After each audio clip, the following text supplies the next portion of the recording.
دا جینۍ وایي که نه د شپې 9 بجې و زما خاوند د اپس نه راغی او ما ته ویل چې ماله روټۍ راواخله زه ډېر زیات وږی شوی یم او ستړی شوی یم وایي ما ورته وویل که نه چې لاړ شه په کچن کې روټۍ پرته ده او ځان یې وخوره وایي زما خاوند به ما ته یوه خبره کوله نو ما به ورته دوه خبرې کولې بیا په اخره کې څه وشو یار ویډیو راسره مکمل وګورئ زموږ دپاره پکې ډېر ښکلی عبرت دی یار چې څومره زنانه زما ویډیو ګورئ کوشش کوئ که نه په دې خبرو باندې عمل وکړئ سړو له هم پکار دی او خاص کر ښځو له پکار دی چې هغه په وړوکو خبرو باندې خفه کېږي ملګرو داسې وه که نه وایي دا جینۍ وایي که نه وایي زما خاوند چې دی نو د اپس نه راغی د شپې 9 بجې و د خاوند ویل چې زه ستړی شوی یم او ته ماله روټۍ راواخله وایي زه چې دی نو ما ورته وویل که نه چې لاړ شه په کچن کې روټۍ پرته ده او لاړ شه ځان یې وخوره وایي زما خاوند چې دی نو ما ته به یوه خبره کوله نو ما به ورته دوه خبرې کولې وایي بیسته کې اخر کار چې دی نو څملاستلو سهار شو سهار 8 بجې چې دی نو دا جینۍ وایي چې زما خاوند پاڅېده او چې کله پاڅېدو او ما ته یې ویل که نه چې ماله ناشته راکړه او زه چې دی نو اپس ته ځمه په ما باندې ناوخته کېږي وایي ما ورته ویل که نه چې ما ناشته تیاره کړله او لاړ شه په کچن کې پرته ده او ته دا وخوره وایي زما خاوند چې دی نو اپس ته لاړو او واپس چې دی نو بیا د اپس نه راغی 9 بجې وې او بیا چې دی نو سهار شو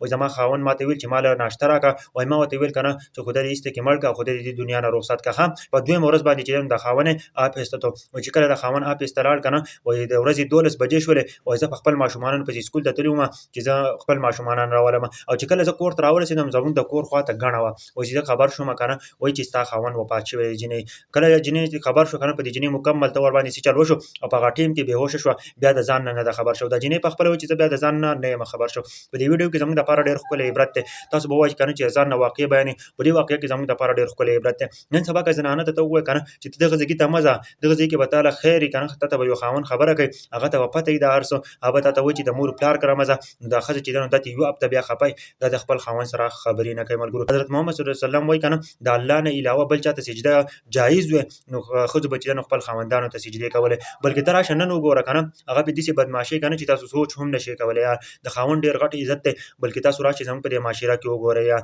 چې څومره کسان مې ویډیو ګورئ خاص کر زنانو له پکار دی دلته موږ ویډیو جوړه کړو نو هر سړی چې دی نو وایي د ځان نه لګیا دی دا موږ د ځان نه یو لګیا موږ چې دلته ویډیو جوړو زموږ دپاره پکې عبرت وي موږ وایو که نه چې تاسو ته عبرت واخلئ زندګي کې که نه اکثر ښځې چې دی نو نن سبا داسې دی چې هغه بالکل د خاوندانو نه مني او بیا چې خاوند د دنیا نه لاړ شي بیا ټول وروسته خفه وي خو مخکې چې دی نو تاسو سوچ کوئ که نه چې زما خپل د خاوند قدر کوئ او د 2-3 ورځې ژوند دی هېڅ پته نه لګي چې انسان کله دې دنیا نه رخصتېږي بلکې خاص کر زنانه چې دی نو هغه بالکل چې دی د خپل خاوندانو خبرې نه مني خاوندان یې ورته بیا هم صبر کوي او وایي چې زه شرمېږم او دا ښځې چې دي نو دا بالکل چې دی نو بېسره شوي دي چې څومره ښځې چې دي نو د ویډیو ګورئ که نه نو کوشش کوئ که نه چې د خپل خاوندانو ضرور خیال ساتئ یار چېرته هم داسې مه کوئ وروسته به بیا خفه یې که نه د ښځې ذهنونه چېرته هم نه وي چې څومره کسان مې ویډیو ګورئ چینل ورسره سبسکرایب کړئ د ټولو پښتنو سره ضرور شیر کړئ